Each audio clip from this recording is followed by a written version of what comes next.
Hi, my name is Ryan Johnson. I have chosen Mary Wollstonecraft as my historical figure presentation. Mary Wollstonecraft is a passionate, bold founder of feminism, a philosopher, writer, human rights activist, and educational pioneer. Wollstonecraft was the first woman to speak on the differences between men's rights versus women's rights. Keep in mind that during this time, single women had little protection and married women lost their legal identity. Commentaries of the Laws of England, 1758. Women were not even allowed to obtain a lawyer, inherit property, vote, or have the rights of their own children. Therefore, Mary Wollstonecraft began speaking on women's rights and in 1792 published her Vindications of the Rights of Women, especially the right to education.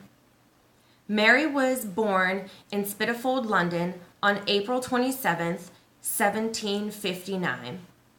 Mary was the second child and oldest daughter to her mother Elizabeth Dixon and her father Ed Wollstonecraft.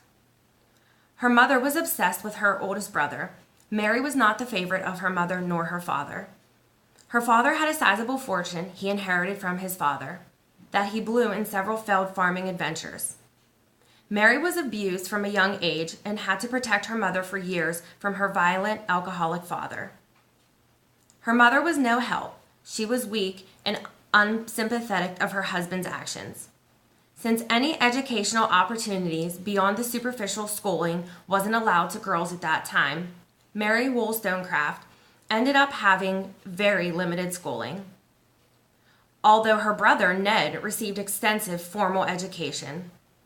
Luckily, she was able to spend time at Friends' Library just outside London, where she spent endless amounts of time educating herself. This is when Mary met a friend, Fanny Blood. Fanny was skilled in sewing and painting, and she encouraged Mary to inspire her own mind. Then, shortly after 1782, Mary's mother passed away. Her dad remarried immediately, and Mary moved in with Fanny's family. Mary's sister had given birth, and Mary moved in to help with the baby. This is when Mary realized her sister was depressed and was being abused by her husband. Mary then helped her sister escape her abusive husband while leaving the baby behind, whom died in August. Her sister Eliza's reputation was then ruined. Despite Mary's discouraging beginnings, she managed to do something with her life and change it for the better. For her independence was the grand blessing of life. Mary had to support herself and was able to do it while being a lady's companion, seamstress, governess, and school teacher. Mary, along with her sister and her best friend, opened a school in Newington Green after the first attempt failed, but this one eventually failed too. Mary was devastated by the loss of her best friend, who died after complications from premature labor along with her infant. Mary decided to accept the position of governess to a family in Ireland, where she continued to grieve for her friend. At the same time, she realized that domestic work was not her thing. In 1786, teaching is what sparked her interest, ideas, and thoughts for her book, Thoughts on Education of Daughters. She eventually settled in George Street, London, where her goal was to have a career in literacy. She did something most women at the time could not do by making the decision to support herself as a professional writer. She wrote mostly about political and philosophical issues. People perceived it as unnatural and not very womanlike. Mary was unfazed by the opinions of others and continued to write. Then in 1788, she published her first and only novel, Mary, a fiction. In 1789, she begins writing about the French Revolution and published The Female Reader under a male alias. She then produced her Vindications of the Rights of a Man, as a response to Edmund Burke's reflections on the Revolution in France. Many may not know that Mary wrote a book on men's rights before she wrote her Vindications of the Rights of Women. Mary was highly upset that someone who once defended American colonies was now assaulting the sacred revolution. Shortly after, she started working as a translator for a London publisher by the name of James Johnson.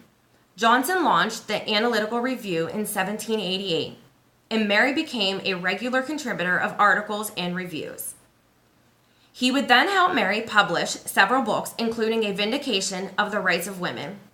In 1792, which is still a powerful tract today, with much that is still relevant to women's lives even in our country.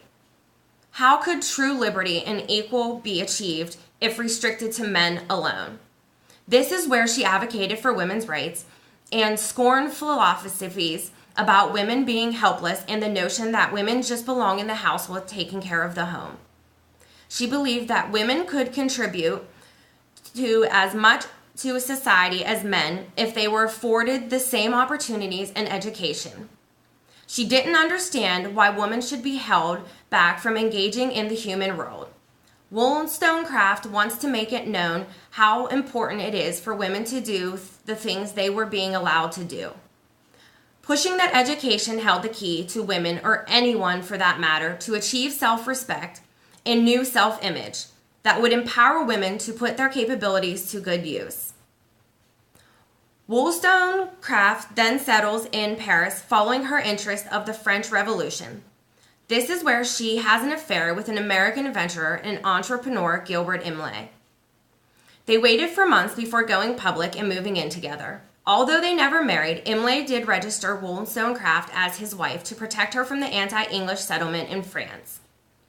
A year later, Imlay leaves Mary shortly after she gives birth to their child, Fanny, and Mary attempts to take her own life. She then moved back to London to work for Johnson again. This is where Mary Wollstonecraft met and married the famous writer William Goodwin. Both disbelieved in the institution of marriage.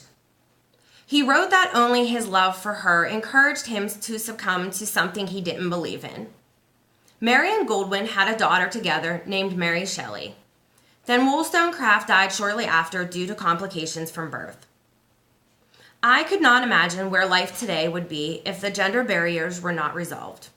Children today still need to be educated without biases.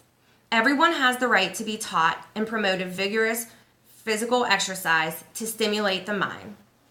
She fought for the right that someday women and men would nurture each other as equals. Mary had established the roots of equal rights, showing that with education and wit, women can succeed. This urging everyone to push themselves to achieve his or her human potential.